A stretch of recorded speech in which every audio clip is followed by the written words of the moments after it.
Hello Year 5, welcome back to our third day of reading Floodland by Marcus Sedgwick. Again, I want to point out I don't own this book in any way. It was written and illustrated by Marcus Sedgwick, and I've got permission from the publisher and the author to read this book to you.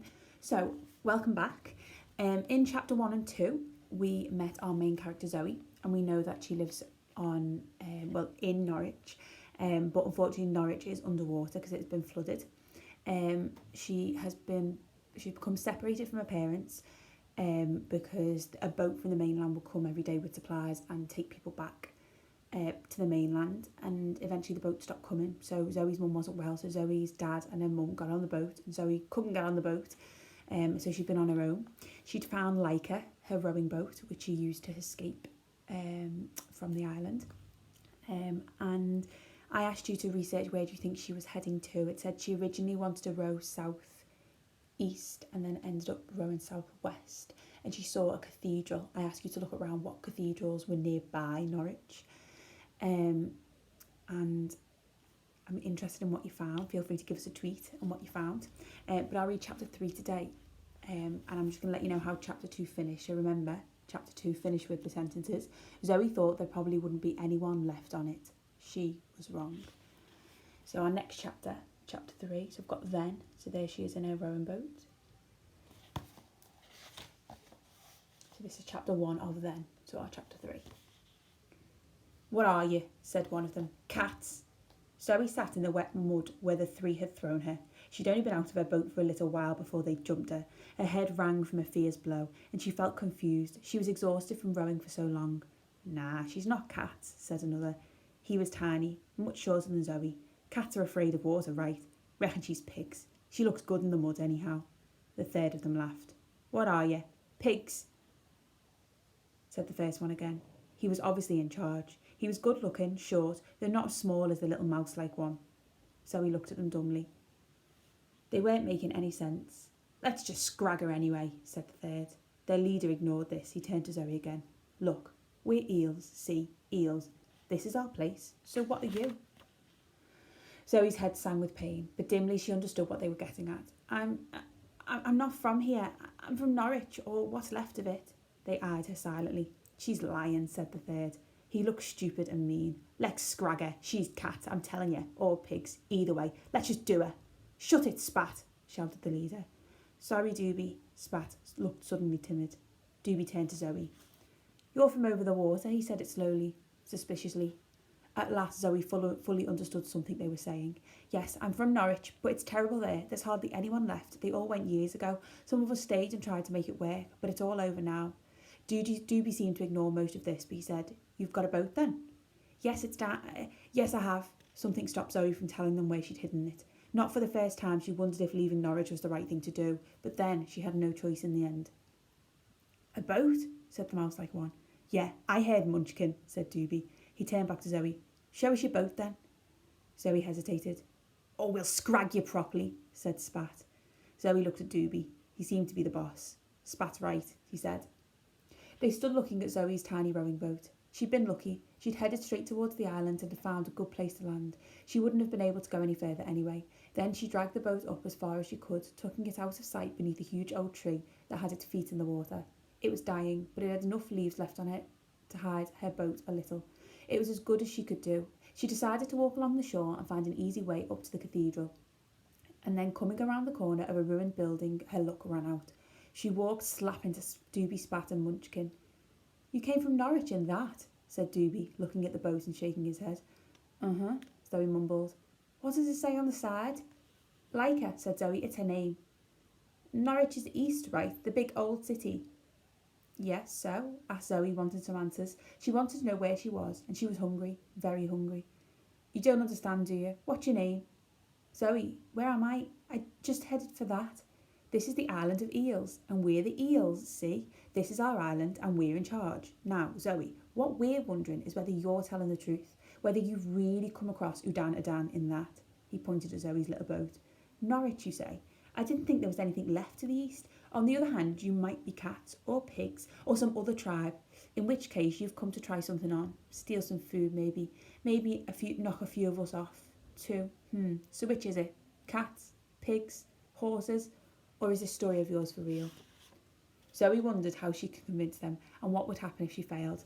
Look, I've never heard of pigs or eels or anything. Norwich is lost now. I found this old boat and did it up. I just started to row. I ran out of food, don't know when. Then I saw this thing sticking out of the water. Zoe pointed over their heads where behind them the huge old cathedral towered into the watery sky. Even though she stood on the land where it did, it still looked as if it was floating on the water and that was all around them. I just kept rowing. It never seemed to get any closer. But I got here. So you're not cats then, said Munchkin. We don't know that, said Spat. No, said Doobie, but I believe her. So you don't belong to any of the tribes? No, said Zoe. Well, you do now, said Doobie. As of now, you're an eel. We could do with someone as smart as you. Smart, said Spat. Yes, smart. Smarter than you, anyway. Get all this way in that thing. She's got brains, which are in short supply around here.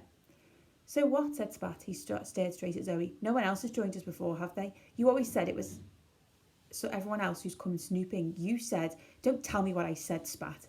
Zoe saw Munchkin take a couple of steps away from the other two automatically. Yeah, but Doobie, we always do 'em, don't we? You said so. I said, shut it, Doobie snapped at Spat. There was an uneasy silence for a while. Spat seemed to realise he'd pushed it off a bit and shrugged his shoulders. Zoe saw the anger slip off Doobie's face. Thank you, Spat. Anyway, you're not afraid of a girl, are you? Munchkin sniggered, obviously pleased with himself. Doobie turned back to Zoe. So you're an eel now, Zoe? But I don't. I said you're an eel. No arguments, unless you'd like to give the water a try without your boat. Zoe shook her head, slowly. She was too tired and hungry to argue. Anyway, she didn't even have the energy to wonder what sort of weird setup she'd walked into. Let's go back to the base then, lads. They walked up the soggy hill to where the ruins of old stone walls appeared from the sea and led to the cathedral gates. Rising out of the water beside one of these old walls was a row of white posts. They made their way in and around bits of fallen masonry, and then, not long after, the main door to the cathedral was in front of them. It looked out across a large patch of muddy grass, in one corner of which stood an ancient cannon. Two boys stood guarding the gateway. Past them was a long porch which led to the doors themselves. They had been reinforced with bands of metal and beams of wood. Their two gatekeepers nodded at Doobie, meekly, though they were much bigger than him. All right, Doobie, said one. The other nodded. Neither smiled. One of them shoved hard, and the door to the cathedral swung open. Well, Zoe, said Doobie, welcome to hell.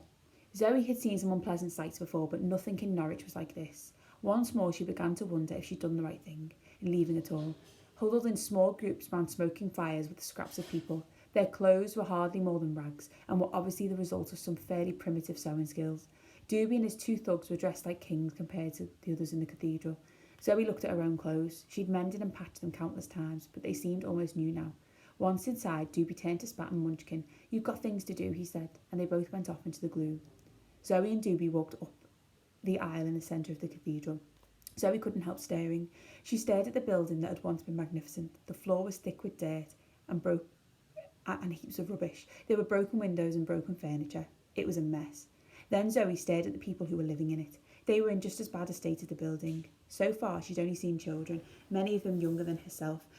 Aren't there any grown-ups here? Zoe asked. She felt it was the right thing to ask, though she didn't know why. It had been a long time since she'd had any adult help. Doobie didn't answer. Some of the people eyed Zoe suspiciously as Doobie walked her up the aisle, but most just ignored her. They looked underfed and wild. The smoke from all their fires drifted away up above the vaults of the ceiling. Doobie was right. There was something infernal about the place, and it stank. The worst thing about it was the smell of rotten fish. Where do you grow your food? Zoe asked. Turning to Doobie, Doobie laughed. Grow? We don't grow food. What do you eat? On Norwich we had a few animals to breed from, and there were allotments. There's nowhere to grow food, and there's no food to feed the animals if we had any. The island's only a mile long and half as wide. There's no space. It's all buildings and ruins of buildings. There's no room for animals, and anyway, you need 2 of things to breed, right? 2 of every sort of thing. Well, we never have 2 of anything here. There's not enough to go round as it is, without looking after animals too. Then, as if he'd been saying things he shouldn't, Doobie added loudly, but this is the best of the biggest of land that's left in Udan, and we're going to keep it. He nodded at 2 people who might have heard him. What's Udan? Began Zoe. Udan, the sea. I thought you were supposed to be clever. If you're not, then I don't. Oh no, Zoe said quickly. It's just that we called it something different in Norwich. I mean, why'd you call it that? Doobie stopped as if puzzled. Then he pointed to a dim corner of the nave. Sitting on his own in the dark was a thin, wrinkled figure. He was talking to himself. See that man? He's called William. He's older than anyone else here. He says that the sea is called Udan. See? William was the first adult Zoe had seen. Is he in charge? Doobie swore loudly. William, he laughed. William, in charge? Then he stopped laughing and grabbed Zoe's arm roughly. Listen to me, Zoe. I'm in charge here. Got it? He stared at Zoe, peering at her dark hair and eyes, her long oval face. He was obviously trying to scare her, and Zoe was scared. But she said, You're hurting my arm. She glared back at him, trying not to show her fear, but she felt her mouth quiver. Doobie waited a moment longer, then let her go. Zoe rubbed her arm. Aren't there any grown-ups here at all, apart from William? None that can tie their own shoelaces without worrying about it first. But Doobie said, chuckling, Weak in the head, see, but even if there were some with a bit more brains, I'd still be in charge. Zoe didn't doubt this. There was something about Doobie that made you do what he said, something more than just his use of violence. Zoe nodded at William, the old man in the corner. Does he know why this is happening? Why what is happening? Why the sea keeps on rising year after year, where it comes from, if it'll stop before there's nothing left? No one knows that, said Doobie. William will tell you he does, but he don't believe everything he says. He's mad. Doobie laughed. They walked on through the cathedral until they reached the choir stalls. They were alone now. In Norwich, some of them said it was the sea rising. Oh, it wasn't the sea rising, but it was the land sinking. Doesn't make much difference, does it? All I know is for long I can remember, there's been the sea coming to get us, and it left us like this, like rats on a sinking ship.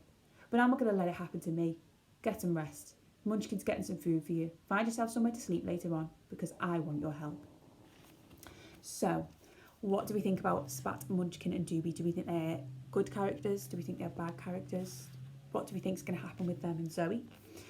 So they said they live on the land of Eels and they're Eels. On the map, we found Norwich. We looked for what cathedrals were near Norwich. Now I want you to have a little look at what cathedrals are near Norwich and the land looks like Eel. There's a place nearby that sounds a little bit like it and does have a cathedral. Could it be that land that they're talking about? And what do you think is going to happen next? Make a little prediction before we go on to read chapter 2 tomorrow. Okay?